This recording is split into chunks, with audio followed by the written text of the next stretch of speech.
xogaga iska caabinta ee Falastiiniyiinta markii ay dib ay u dhigeen soo gudbinta magacyada maxaabiista la filaya in biri la sii daayo ma waxay ka dhigneed inay ka aargudanayaan ra'iisul wasaare Netanyahu.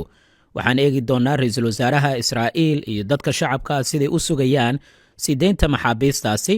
waxaa raaci doona intii lagu mashquulsanaa magaalada Gaza Jenin iyo waxyaabaha ka dhacay 90% goobaha la burburiyey Masar oo mowqifkeeda adkaysay lana hadashay madaxweynaha Mareykanka fariinta loo diray. qodobo kale oo muhiim ah ayaa raaci doona. soo dhawaada saaxiibayaal meel kastoo aad joogtaan ku soo dhawaada mar kale iyo Maracadda Show. laysaan muuqaalka la wadaag saaxiibadaada aad baad u mahadsan tahay. ka faa'iidayso fursaddii aad ku haminaysay in badan oo guri ku yeelo Nairobi, Kenya. shirkadda Royal Modern Homes waxay ku diyaarisay dhismayaal casri ah oo wax walba loo dhammaystiray. ku bixi lacagta qaabka ugu fudud ee shirkadda ay ku diyaarisay oo hel deganaanshaha dalka Kenya. la xiriir telefoonada shaashada kaaga muuqdo.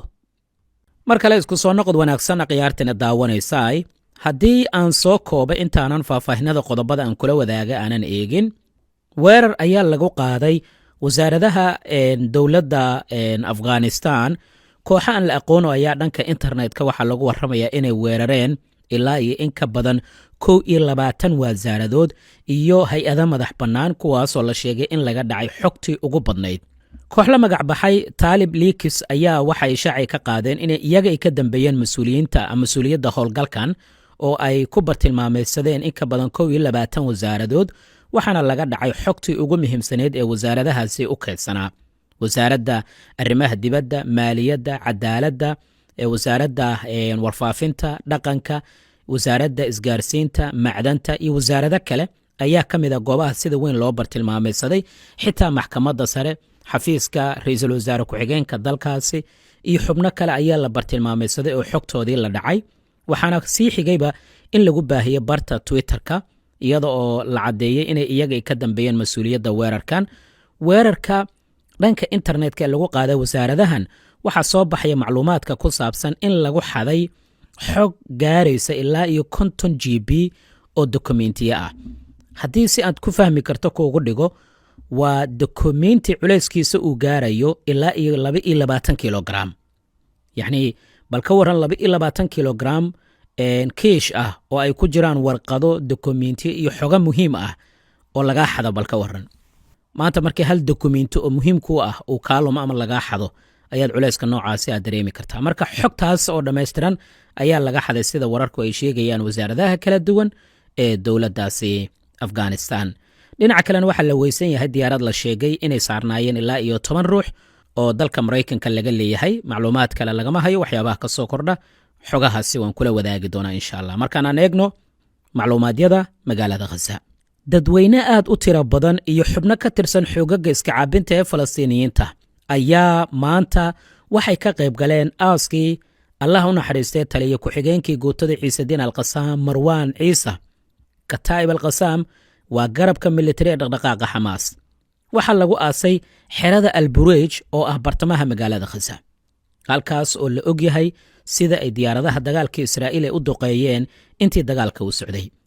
munaasabadda aaska waxaa ka qayb galay xubno aad u tiro badan. markii salaadii khudbada la dukaday kadib ayaana aaskaani la sameeyey,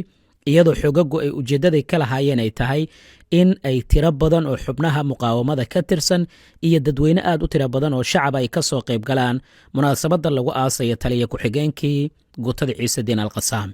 waxaana halkaasi ka dhacay bandhig kale oo aad u weyn oo reer galbeedka mar kale falanqayn uga baahan.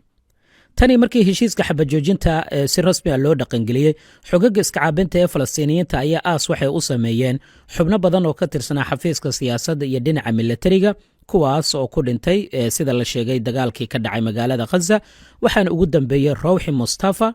iyo sidoo kale Saami Odax oo ka mid ahaa mas-uuliyiinta garabka militariga xogaga iska caabinta una qaabilsanaa xarumo kala duwan oo ku yaala magaalada Gaza.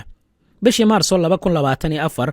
Israa'iil ayaa ku dhawaaqday in ay bartilmaameedsadeen dhismo dhulka hoostiisa ahaa oo ay ku sugnaayeen xubno ka tirsan xogaga iska caabinta ee Falastiiniyiinta. xerada Nusayraad ayayna sheegeen in weerarkaasi ay ka fuliyeen oo bartamaha magaalada Gaza ah,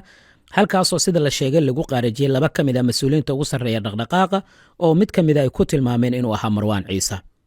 toddobaad kadibna la taliyaha amniga qaranka ee dowladda maraykanka jack sullivan ayaa xaqiijiyey in marwaan ciise ay dileen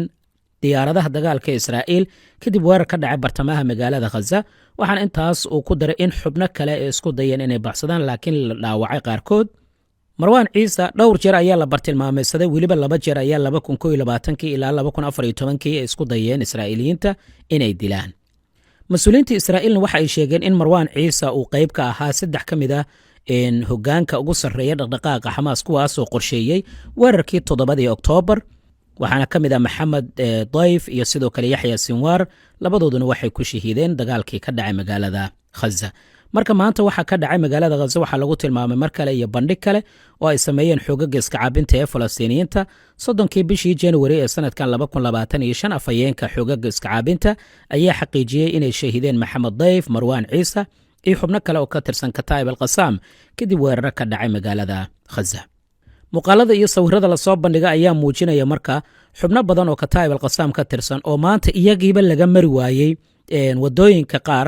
oo naxashka ku sida meydka Allah u naxariistay marwaan ciise iyada oo dadweynuhuna ayba gadaal ay ka socdeen yacni maanta waxaa la yiri xubnaha muqaawamada ayaaba ka badnaaba dadka shacabka ah taas oo mar kale israa'iiliyiinta fariin u diraysa kana dhigan weli sideennii waan ka xoog badannahay dhinaca kale waxaa la isweydiinayaa guddiga farsamo ee ra'iisul wasaare benyamin netanyahu uu u dirayo magaalada dowxa oo dalka qatar ah wafdi ka socda dhinaca israa'iil ayaa waxaa la doonayaa inay ka qayb galaan wejiga labaad ee wadahadallada heshiiska la isku dhaafsanayo maxaabiista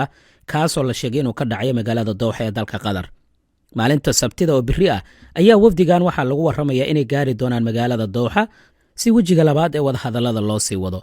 qabiiro dhanka militariga ah ayaa shaaca ka qaadaya marka in israa'iil ay u badan tahay inay soo dirayso wafdi dhanka farsamada ah oo wadahadallada ka qaybgalaya taas oo la micno ah in ra'iisul wasaare netanyahu uusan doonaynin baa layidhi in wadahadalka si yacni nadiif ah uu u dhaco oo sidii hore oo kale wax walbaa loo dhammeeyo wargeyska waala lagu magacaabo israa'iil ka soo baxa ayaa baahiyey qoysaska maxaabiistooda weli lagu haya magaalada khaza in lagu wargeliyey in wadahadallada wafdiga ku matalaya israa'iil maalinta biri ay ka dhaqaaqi doonaan magaalada Tel Aviv iyaga oo ku wajahan magaalada Dowxa oo caasimada dalka Qatar ah waxaana la sii deyn doonaa sida la sheegay xubno badan oo maxaabiis oo xogagu gacanta ay ku hayaan guutada qaybta shanaad ee sii deynta maxaabiista ayay arrintan noqonaysaa sida laga soo xigtay Yazbek Netanyahu ma doonayo ayuu yiri inuu gaaro marxaladda labaad ee heshiiska oo waxa uu doonayaa inuu ku laabto fagaaraha dagaalka isaga oo muujiyey sida uu u aaminsan yahay in soo diridda wafdiga ay ku dhacdo waqti lumis iyo sidoo kale ka farxinta madaxweynaha dalka Mareykanka iyo ergeygiisa Stephen Witkoff sidaas waxaa dhahaya mas'uul ka tirsan ee xukuumadda Netanyahu oo warbaahinta la hadlay shaki weyn ayaa ku gadaaman marka wafdiga uu soo dirayo taas ayaa cabsi waxay ku abuuraysaa qoysaska weli saaxiibadood ama eheladooda lagu hayo magaalada Gaza xoogagga iska caabinta ee Falastiiniyiintana waxaa lagu warramayaa in ay ka war sugayaan wadahadallada magaalada Dowxa biri ka furmaya bandhigii ugu dambeeyay xoogagga ay sameeyeen ayaa ka caraysiyay reer galbeedka iyo sidoo kale sirdoonka Israa'iil